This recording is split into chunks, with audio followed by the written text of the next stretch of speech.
guys, welcome to this week's Most Craved. I'm Jenna Bush with Legion of Leia. I'm Silas Lesnick with ComingSoon.net. And I'm William Bibiani with Crave Online. And hey, we've got Diablo Cody on the show. Hello. Who has awesome hair. She has Thank you very much. the world's most awesome hair, Well, I wouldn't go that far. the world's third most awesome hair. And she wrote the new film Ricki The Flash, which is coming to theaters next week. It's got Meryl Streep and Rick Springfield, Never heard of her. who's sexier than he's ever been Oh my God. in this film. I know. I mean, Rick Springfield is in his 60s, and he's refuse to still accept this rangy hot rock star, and it's not fair because I'll never pull that off. Like in my 60s, I'm going to be in like a muumuu covered in powdered sugar. What made you want to make a movie about The Flash? You know, it's actually, my friend works on the Flash show, and I'm like, I hope actually that we get, some of the superhero audience. Yeah. We can trick them into coming to see this movie. But no, the name of the band is The Flash, because it's this classic rock band, and they always have these great old names like the Rippers. Well, now I'm thinking of Jesse from Full House, but there is a symbolism to the name. Well And done. I love that you did live music for this. That was the coolest thing, because typically when you see musical performance in a movie, it's this totally canned thing. Like you go back and re-record it, and people are lip syncing on set, and this was the exact opposite. Everything that you hear when you go to see this movie was recorded live. That's amazing. How did the song choices come in? Because we were actually talking about the very first song. American Girl, and it's directed by Jonathan Demme, who used that song very effectively in Silence of the Lambs. I know. It's And we a were nice little laughing. callback. I chose some of the songs that are in the movie are in the original script, and a lot of them are not, because Jonathan is such a music dude that of course he came in and figured out amazing ways to tell the story through the songs and license different stuff. So it was a collaboration.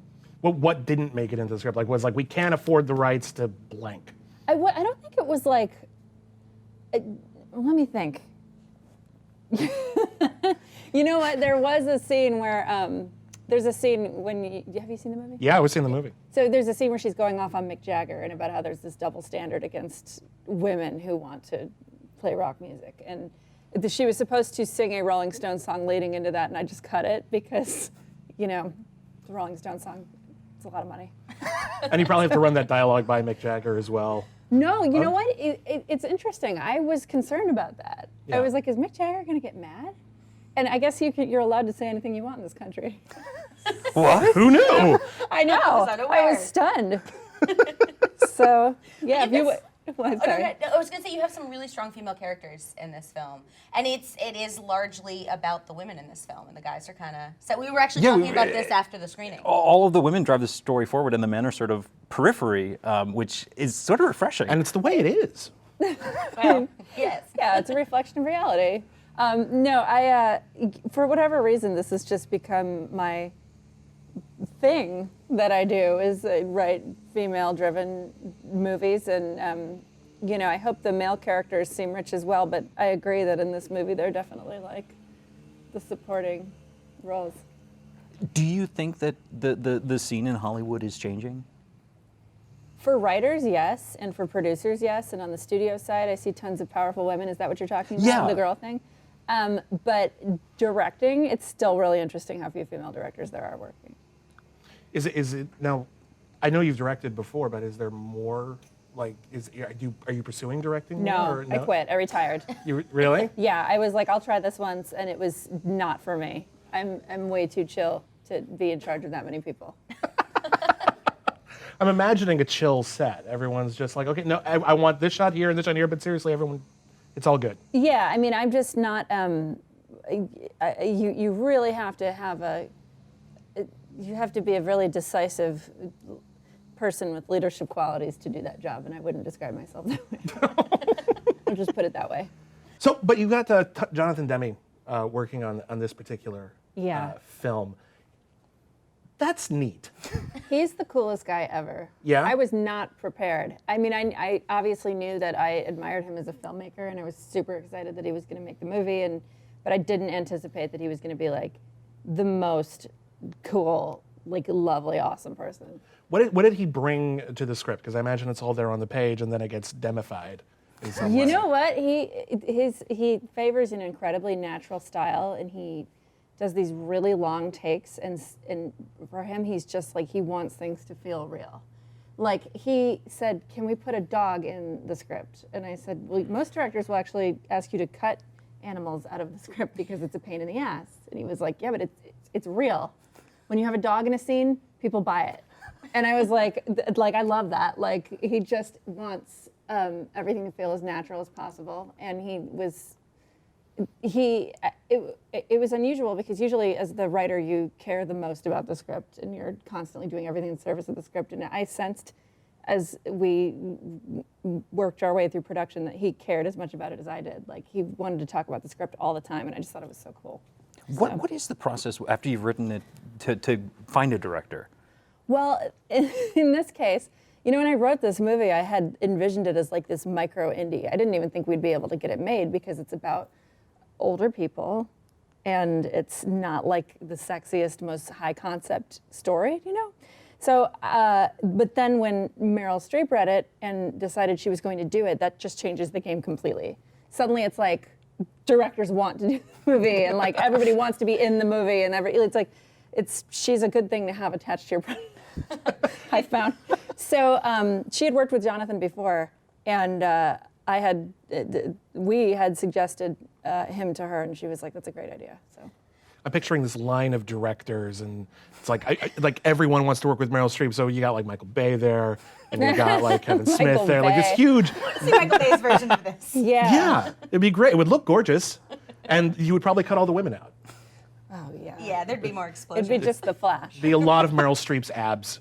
He's very big on the abs. She'd be leaning over things a lot. Yeah. Did you have any of these actors in mind, or did you have someone specific as you were writing? Because I know you base this on a family member. No, I didn't have anybody in mind, and I definitely didn't think there was any possibility that Meryl Streep would want to do it, because that's like the dream. Everybody wants to work with her. She gets 1 million scripts a week to read. But I couldn't get it out of my mind as I was writing, like, oh, but she would be perfect. Like, she would be perfect for this. So I did think about her. But the Rick Springfield character, that was kind of a happy accident, because I had always assumed it would be just some actor who could mime playing guitar, not knowing that Jonathan's commitment to realism is like, no, forget it. We got to get somebody in who can do all of it. And so he started auditioning musicians instead of actors, because he wanted a musician who could act and not vice versa. And that was how Rick came in.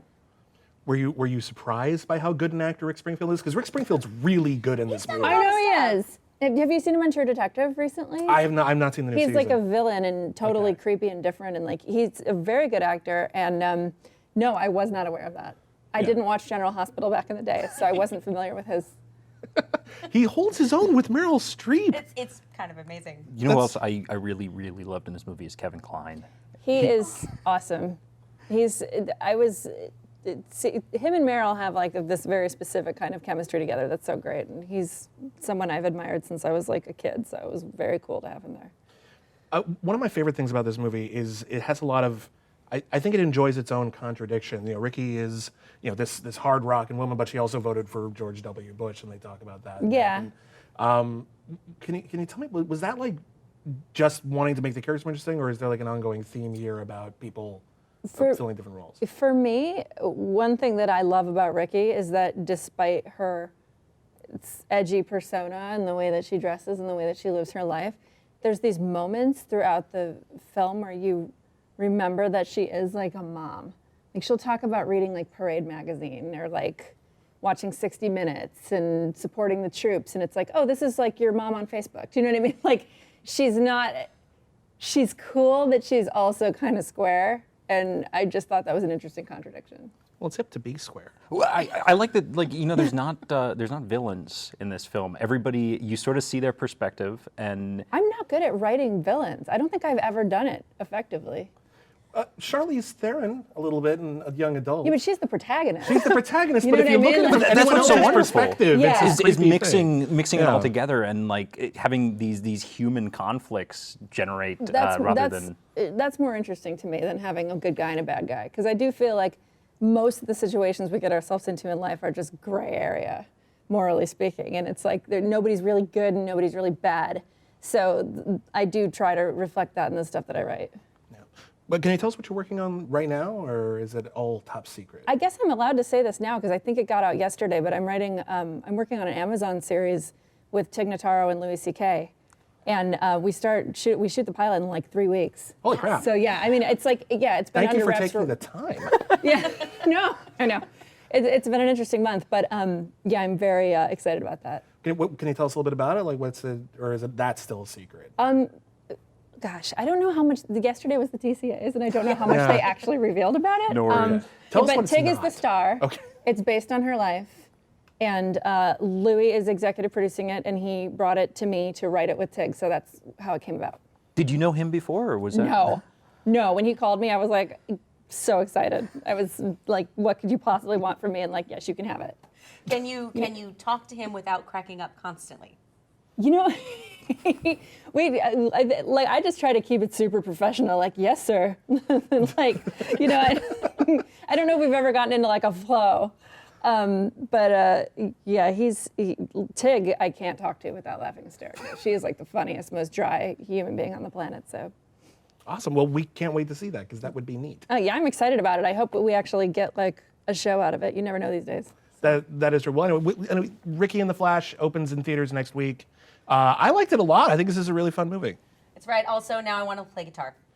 I know. Meryl learned for the movies, so it can be done. That's why I want to, because when I heard that, I was like, well, Meryl Streep can do it. I can totally do it. You just need to get Neil Young to teach you, because that's what she got. What? Yeah, I'll get right on that. Yeah, he gave her first lesson. If you want to make a great movie, get Meryl Streep to star in it, include a dog, and learn guitar. That's what you've learned today. Thank you so much for coming on. Thank you. Thank you.